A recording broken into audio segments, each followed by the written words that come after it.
બેઠા હતા અને અહીંયા જોયું કે ભાઈ કાર એક્સિડન્ટ એવું કંઈ લાગ્યું, બહુ બધી પબ્લિક બી કીધી. ફટાફટથી આયા ઉપર બાઇક પાર્ક કરી નીચે જોયું ને તો આખી ગાડી પલટી ગઈ હતી. ઓલરેડી 2-3 જણા આવ્યા હતા, ગાડી સીધી કરી, એક જણ જીવતો હતો તે એને ફટાફટથી અમે 10 જણાએ ઉપર લઈ ગયા, એક સોંડમાં એને હોસ્પિટલ પહોંચાડ્યું. 3 જણની આઈ થિંક ડેથ થઈ ગઈ લાગે.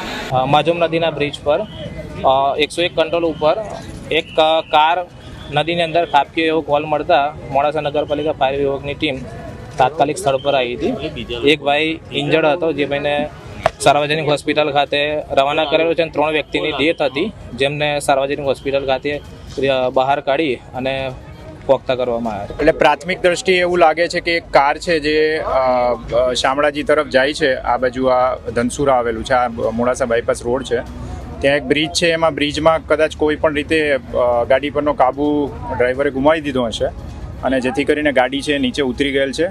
ટોટલ એમાં 4 જણા હતા, એમાં એકને હોસ્પિટલ ખસેડવામાં આવ્યો છે અને બીજા 3 છે એ પ્રાથમિક દ્રષ્ટિએ અત્યારે લાગે છે કે મરણ ગયેલ છે, પણ એની પુષ્ટિ છે એ કરવા માટે બોડી છે એ સરકારી હોસ્પિટલે મોકલવામાં આવેલી છે.